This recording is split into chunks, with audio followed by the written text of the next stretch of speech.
सभी बच्चों को मेरा प्यार भरा नमस्कार।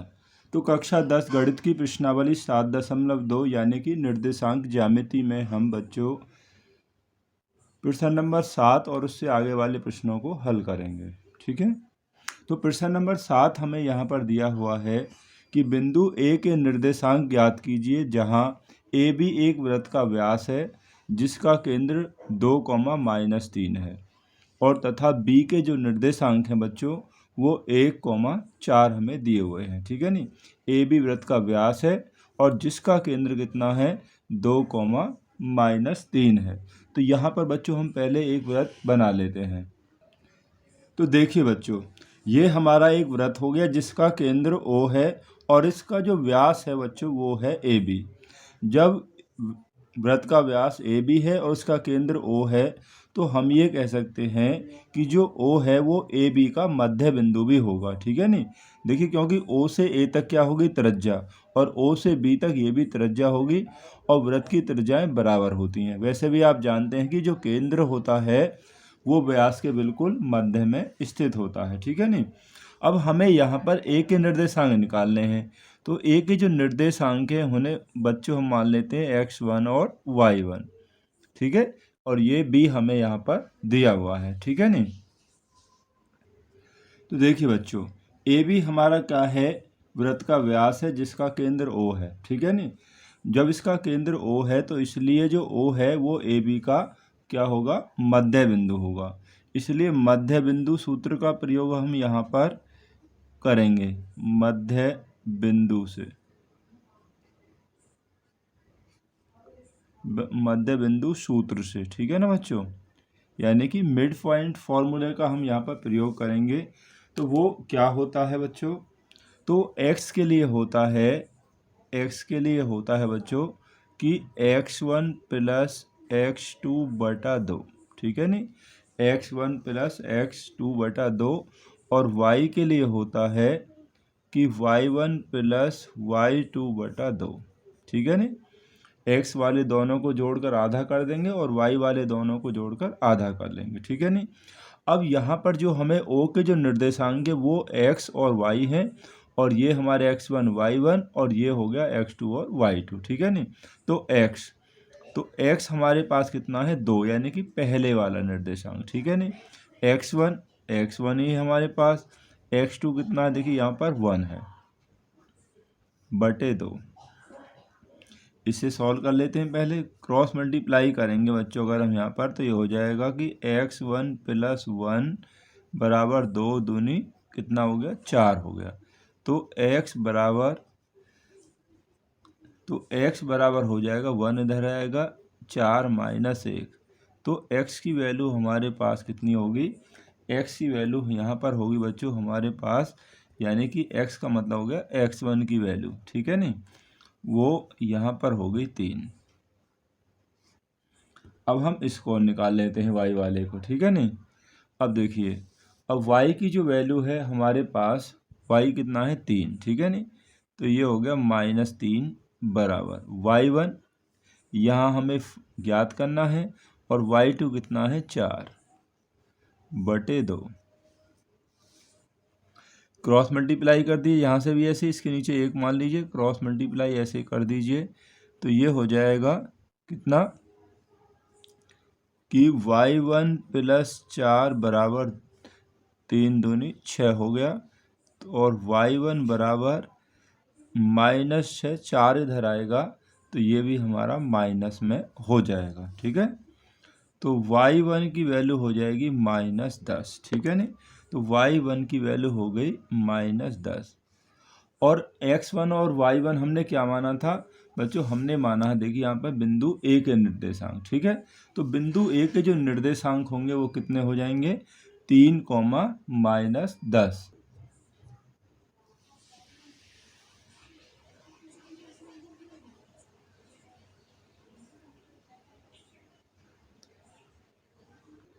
तो क्वेश्चन नंबर 8 जो हमें दिया हुआ है बच्चों कि यदि ए और बी क्रमशः, यानी कि बिंदु ए और बी के निर्देशांक हमें -2, -2 तथा 2, -4 दिए हुए हैं, तो बिंदु पी के निर्देशांक ज्ञात करना है हमें ताकि ए पी बराबर 3/7 ए बी, जो ए पी है वो 3/7 ए बी के बराबर है और पी जो है वो रेखाखंड ए बी पर ही स्थित है। ठीक है ना बच्चों।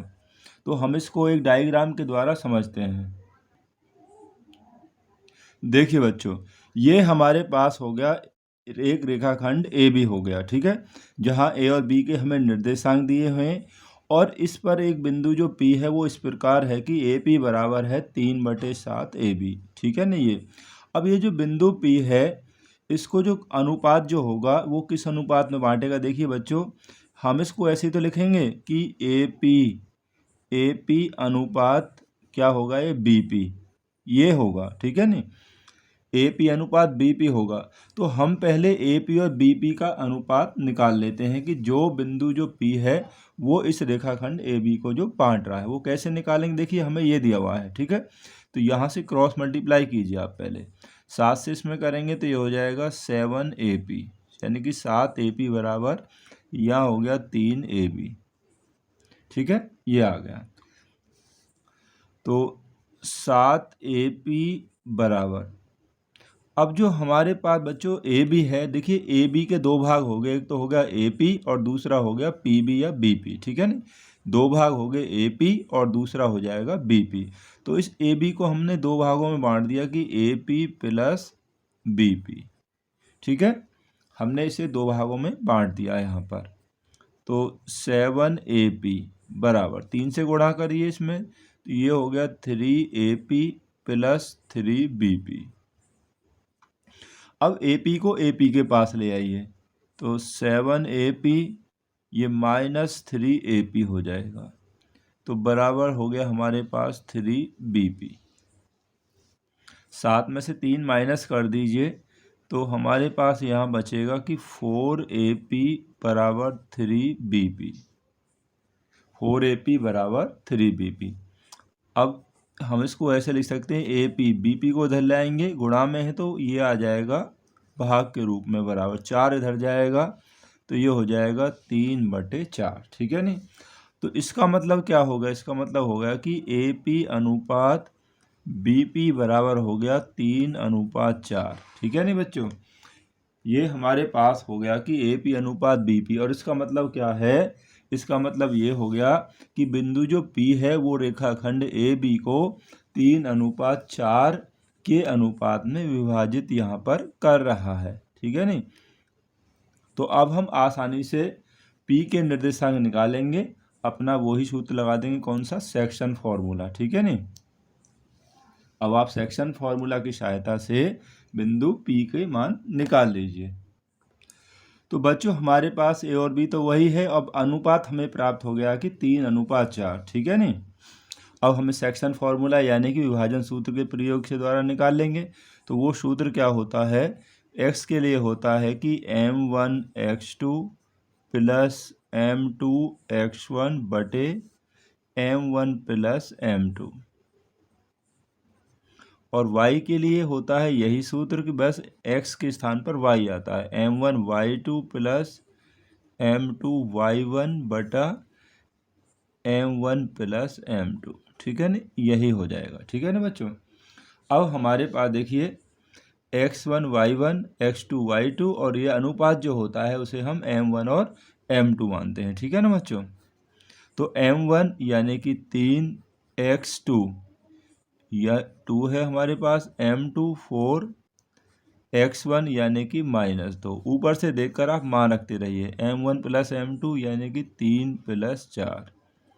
ऐसे यहाँ m1 3 गुणा y2 -4 प्लस m2 यानी कि 4 गुणा y1 कितना है, -2 बटे m1 प्लस m2। ठीक है, ये हमने यहाँ पर मान रख दिए बच्चों, देखिए सभी के। अब बस इसे अब सॉल्व करना हमें, तो 3 दूनी 6 हो गया, 4 दूनी 8 बटे 7 हो गया यहाँ पर, और यहाँ 4 गुणा 3 12 है, और 4 गुणा 2 यहाँ 8 हो गया बटे 7, ये हो गया। ठीक है, तो अब आ जाएगा कितना बचा, -2 बचेंगे, -2 बटे 7, और यहाँ कितना बचेगा, ये हो जाएगा 20/7, क्योंकि दोनों बच्चों किस में है, माइनस में है, तो वो जुड़ जाएंगे। ठीक है, अब यही हमारे इसका आंसर हो जाएगा। तो जो बिंदु P के जो निर्देशांक होंगे बच्चों वो -2/7 -20/7 हो जाएंगे। ठीक है ना बच्चों, यही हमें पूछा था। तो काफ़ी अच्छा प्रश्न है बच्चों ये भी। ऐसे प्रश्नों की तैयारी आप बहुत ही अच्छी प्रकार से ज़रूर कर लें।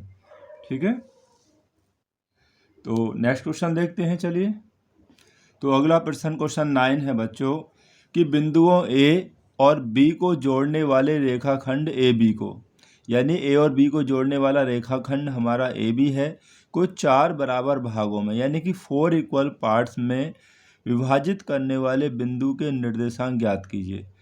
हमें AB को कितने भागों में बांटना है बच्चों, 4 भागों में बांटना है। ठीक है, तो ये हम एक मान लेते हैं बच्चों, यहाँ पर हमारे पास ये है एक रेखाखंड है AB। ठीक है, और इस AB को 4 भागों में हमें बांटना है। ठीक है, नहीं 4 बराबर भागों में। तो ये मान लेते पहला भाग और दूसरा भाग और ये तीसरा भाग और ये चौथा भाग, यानी कि बिंदु P, Q और R। ठीक है, ये बिंदु P, Q, R जो है इसे 4 बराबर भागों में बांट रहे हैं। पहला भाग, ये दूसरा भाग और ये तीसरा, ये चौथा भाग। ठीक है, अगर आप ध्यान से देखेंगे तो जो P जो है एक भाग इधर है और 3 भाग इधर है, तो ये इसको डिवाइड करेगा कितने, 1:3 में डिवाइड करेगा बच्चों। ठीक है, और जो Q है 2 भाग इधर है और 2 ही भाग इधर हैं, तो Q जो इसको बांटेगा 2:2 के अनुपात में, यानी कि ये इसका मिड पॉइंट है। तो हम इसको कह सकते हैं कि 1:1 या 2:2, कुछ भी लिख दीजिए। ठीक है, और जो बिंदु R है 3 भाग इधर है, 1, 2, 3 और 1 भाग इधर है, तो ये से बांटेगा 3:1 के अनुपात में। ठीक है, या तो हम सेक्शन फॉर्मूले का प्रयोग करके P, Q और R के निर्देशांक निकाल सकते हैं बच्चों। ठीक है, और एक और आसान तरीका है हमारे पास, उससे अगर हम करेंगे तो क्वेश्चन जल्दी भी सॉल्व हो जाएगा और आसान तरीके से हो जाएगा। वो कैसे, देखिए बिंदु जो Q है 2 भाग इधर हैं 2 भाग इधर हैं, तो बिल्कुल क्या है, इसका मध्य बिंदु है। ठीक है, तो हम मध्य बिंदु के निर्देशांक निकाल लेंगे। ठीक है, मिड पॉइंट फॉर्मूले से। और बिंदु P जो है वो देखिए A और Q के बीच में है, तो ये इन दोनों का मिड पॉइंट है, मध्य बिंदु है। और जब R की बात हम करें तो जो R है Q और B के बीच में है, तो ये R, Q, B का क्या होगा, मिड पॉइंट। तो हम यहाँ पर मध्य बिंदु सूत्र यानी मिड पॉइंट फॉर्मूले का प्रयोग करके ही इसको आसानी से बच्चों निकाल लेंगे, क्योंकि अनुपात वाला जो है थोड़ा सा लॉन्ग हो जाएगा। ठीक है, तो बच्चों ये बात हम यहाँ पर लिख देंगे कि माना बिंदु P, Q, R जो है रेखाखंड AB को 4 बराबर भागों में मतलब विभाजित करते हैं, और बिंदु जो Q है वो AB का क्या है, मध्य बिंदु है। तो Q के जो निर्देशांक होंगे हम उन्हें निकाल लेते हैं। तो मध्य बिंदु के लिए होता है x1 + x2/2 और y1 + y2/2। ठीक है ना, ये हमारा हो गया मध्य बिंदु के लिए सूत्र। ठीक है, अब देखिए A और B हमारे बिंदु हैं, तो x1 कितना है हमारे, x1, y1, x2 और y2, यानी कि -2 + 2/2, और y के लिए आएगा 2, यानी कि y वाले ये दोनों 2 + 8/2। ठीक है, तो ये हो जाएगा कितना बचा, यहाँ पे 0 प्लस माइनस कट जाएंगे, 0/2, और यहाँ बचा आपका 10/2। 8 और 2 10 हो गया ना, तो यहाँ इसका मान हो जाएगा, ये 0 आ जाएगा और ये कितना आ जाएगा, 5 आ जाएगा। ठीक है नहीं, तो ये हमारे हो गए Q के निर्देशांक। ठीक है, जो 0,5 हो गए हैं, तो Q के निर्देशांक हम यहाँ पे लिख देते हैं बच्चों 0,5। ठीक है, आप यहीं लिख दीजिए। ठीक है, अब आप देखिए जो P है हमारा, जो बिंदु P है वो AQ का मध्य बिंदु है। ठीक है, तो ये भी हम मिड पॉइंट्स की सहायता से निकाल लेते हैं। ठीक है, तो Q के निर्देशांक देखिए बच्चों, ये हमारे A के निर्देशांक हो गए और ये हमारे हो गए Q के। मैंने यहाँ पर लिख लिए हैं ताकि हम यहीं देखकर अपना मान रखते रहेंगे। ठीक है, तो x1 + x2/2, तो -2 + 0/2 y के लिए y1 प्लस y2 यानी कि 2 प्लस 5/2, ठीक है ना, ये हो जाएगा ना। तो बराबर, तो यहाँ कितना हो गया, जीरो, जो किसी भी संख्या में जीरो जोड़ेंगे तो वही संख्या आती है, ठीक है। तो यहाँ हो जाएगा 7/2। तो 2 से 2 कैंसिल हो जाएगा, -1, 7/2। तो ये बच्चों हो गए हमारे किसके निर्देशांक, यहाँ हमने निकाल लिए ये p के निर्देशांक, ठीक है। तो जो p के निर्देशांक आए हैं उन्हें भी यहाँ लिख देते हैं, यानी कि -1, 7/2, ठीक है। ये हो गए हमारे p के निर्देशांक। अब हमारे पास क्या बचा, r बचा, ठीक है। जो r है q और b के बीच में है, ठीक है ना, क्योंकि ये जो सभी भाग है ना हमारे AP, PQ, QR और RB, ये सभी इक्वल पार्ट्स हैं, बराबर भाग हैं। तो जो r होगा वो QB का मध्य बिंदु है, ठीक है ना बच्चों। तो उसी की सहायता से हम इसको भी निकाल लेते हैं, ठीक है। तो r के लिए हो जाएंगे मध्य बिंदु यानी मिड पॉइंट्स फॉर्मूले से, ठीक है। x1 प्लस x2/2 यानी कि 0 प्लस 2/2, y1 प्लस y2/2 यानी कि 5 प्लस 8/2, ठीक है, भाग 2। ये हो गया मिड पॉइंट। यहाँ 0 में जोड़ेंगे तो ये 2/2 हो जाएगा, और यहाँ हो जाएगा 8, 5, 13/2, ठीक है ना बच्चों। तो बराबर ये कितना हो जाएगा, 2 से 2 कैंसिल हो गया एक बार, ठीक है, और ये कैंसिल नहीं होगा, इसको आप ऐसे लिख दीजिए 13/2। तो ये हमारे हो गए यहाँ पर बच्चों किसके, ये हमारे निकाल लिए हमने आर के निर्देशांक, ठीक है। और हमें बिंदु पी, क्यू और आर के ही निर्देशांक निकालने हैं, और हम नीचे लिख देंगे। तो बच्चों हमारे जो तीनों बिंदु हैं, जो रेखाखंड ए बी को 4 बराबर भागों में बांटते हैं, पी हो गया -1, 7/2, और क्यू हो गया 0,5, और आर हो गया 1,13/2, ठीक है नी। इसी तरीक़ा से बच्चों ये हमने 4 इक्वल पार्ट्स में यानी कि 4 बराबर भाग में इसको बांट लिया है, ठीक है नी। अनुपात वाले सूत्र का प्रयोग करते तो बच्चों क्वेश्चन थोड़ा लेंथी हो जाता है, और वहाँ पर गलती होने के चांस भी ज़्यादा रहते हैं, ठीक है नी। तो नेक्स्ट क्वेश्चन देखते हैं।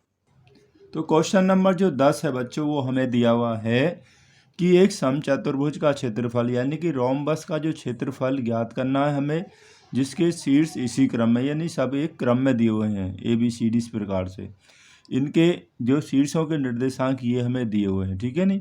और हमारा जो चतुर्भुज कैसा है, एक समचतुर्भुज है, ठीक है बच्चों। तो बच्चों हमने यहाँ पर मान लिया कि ABCD हमारा एक क्या है, समचतुर्भुज है, यानी कि रोम्बस है, ठीक है, ABCD, ठीक है, ये इसके शीर्ष हो जाएंगे। अब समचतुर्भुज का जो क्षेत्रफल होता है ना बच्चों, वो ये भी होता है कि 1/2 गुणा दोनों विकर्णों का गुणनफल, ठीक है। अब हमारे पास जो विकर्ण है ना, इसके विकर्ण है, एक तो ये हो गया विकर्ण AC, और दूसरा विकर्ण है हमारे पास ये इसका BD। यदि हम इन दोनों विकर्णों की लंबाई निकाल लेते हैं तो इसका क्षेत्रफल आसानी से निकल जाएगा कि 1/2 गुणा दोनों विकर्णों का गुणनफल। तो विकर्णों की लंबाई निकालने के लिए हमें क्या करना पड़ेगा, हमें दूरी सूत्र का प्रयोग करने पड़ेगा, यानी कि डिस्टेंस फॉर्मूले का, ठीक है। तो पहले बच्चों हम विकर्ण AC की लंबाई निकाल लेते हैं। जो हमें बिंदु दिए हुए थे वो हमने यहाँ पर नोट कर लिए हैं, ठीक है। तो विकर्ण AC की लंबाई निकाल लेते हैं डिस्टेंस फॉर्मूला यानी कि दूरी सूत्र के प्रयोग द्वारा। तो वो होता है कि x1 माइनस x2 का वर्ग और प्लस y1 माइनस y2 का वर्ग, ठीक है ना बच्चों। ये होता है हमारा दूरी सूत्र, ठीक है ना। अगर दूरी सूत्र आप भूल भी जाते हैं तो आपको क्या करना है, जैसे आप AC की दूरी निकालने हैं, A और C की, ठीक है ना, नहीं सॉरी, A और C की, इनकी निकालने हैं। तो पहले में से पहला माइनस करिए, यानी कि 3 में से माइनस करना, ये -1 है तो प्लस हो जाएगा बच्चों ये इसका वर्ग प्लस, और दूसरे में से दूसरा माइनस करना, यानी कि 0 में से दूसरा कितना है, ये हमारे पास 4 है, ठीक है। इस तरीक़ा से आप निकाल लेंगे। तो ये कितना हो गया, 4 का वर्ग हो गया, और प्लस यानी कि -4 का वर्ग, ठीक है। 0 में से घटाएंगे तो वही बचेगा।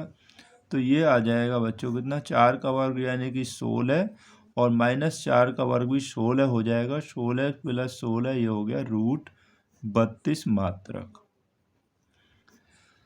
तो ये हमारे पास होगी विकर्ण AC की लंबाई। ठीक है, अब हम विकर्ण जो दूसरा विकर्ण है ना, विकर्ण BD की लंबाई और निकाल लेंगे, इसलिए हमें B और D के बीच की दूरी यहाँ पर ज्ञात करनी है बच्चों।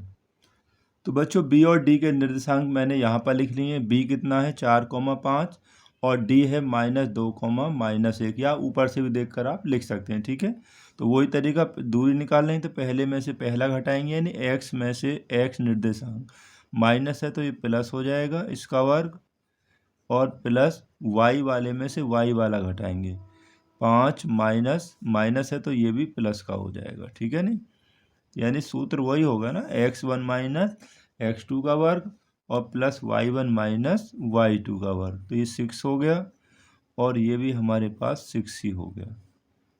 6 का वर्ग 36 हो गया और ये भी आपका 36 ही हो जाएगा। जोड़ेंगे तो हमारे पास यहाँ होगा 36, 36, 72, यानी कि √72 मात्रक। ठीक है नहीं, अभी हमने इसको यहीं छोड़ दिया है। अब हमारे पास बच्चों दोनों विकर्णों की लंबाई आ गई है। पहले विकर्ण की लंबाई है √32 मात्रक और दूसरे विकर्ण की लंबाई है √72 मात्रक। ठीक है, अब समचतुर्भुज का क्षेत्रफल हो जाएगा 1/2 गुणा दोनों विकर्णों का गुणनफल। ठीक है ना बच्चों, अब हम इसका मान रख लेते हैं, तो ये बराबर होगा 1/2 गुणा, पहला विकर्ण कितना है √32 गुणा दूसरा विकर्ण है हमारे पास √72। ठीक है नहीं, तो बराबर 1/2। अब दोनों को एक ही उसमें रख लीजिए। 32 को कितना लिख सकते हैं, 2 दूनी 4 दूनी 8 दूनी 16 दूनी 32, इसके हमने गुणनखंड कर लिए हैं। और आप 72 के भी कर लीजिए, 72 होता है 8 नाम 72, तो 2 दूनी 4 दूनी 8, देखिए यहाँ पर इधर कर लेते हैं थोड़ा सा, 8 हो गया और 3 गुणा 3, 8 नाम 72, 9 के हो गए 8 नाम 72। ठीक है, 32 के फैक्टर ये 5 हो गए 2 2 के, और 72 में आ गया, देखिए 2 दूनी 4 दूनी 8 और 3 3 9, 8 नाम 72। ठीक है, अब वर्गमूल में क्या होता है बच्चों, देखिए 2 के कितने पेयर हैं, 1 पेयर, 2 पेयर और एक ये हो गया 3 पेयर और 4 पेयर, तो सब में से एक एक आ जाएगा, तो 2 गुणा 2 गुणा 2 और गुणा 2 आएगा, इसमें से भी आ जाएगा आपका 3 आ जाएगा। ठीक है नहीं, 2 से 2 कैंसिल हो गया, तो 2 दूनी 4 दूनी 8 और 8 गुणा 3 कितना हो जाएगा, ये हो जाएगा 24 वर्ग मात्रक। तो हमारे इसका जो क्षेत्रफल हो जाएगा वो हो जाएगा 24 वर्ग मात्रक। ठीक है नहीं, मैंने आपको यहाँ वर्गमूल लेने की वजह से ये इस तरीक़ा से समझा दिया बच्चों। ठीक है, तो 24 वर्ग मात्रक हमारा क्या हो जाएगा, इस समचतुर्भुज का क्षेत्रफल हो जाएगा बच्चों।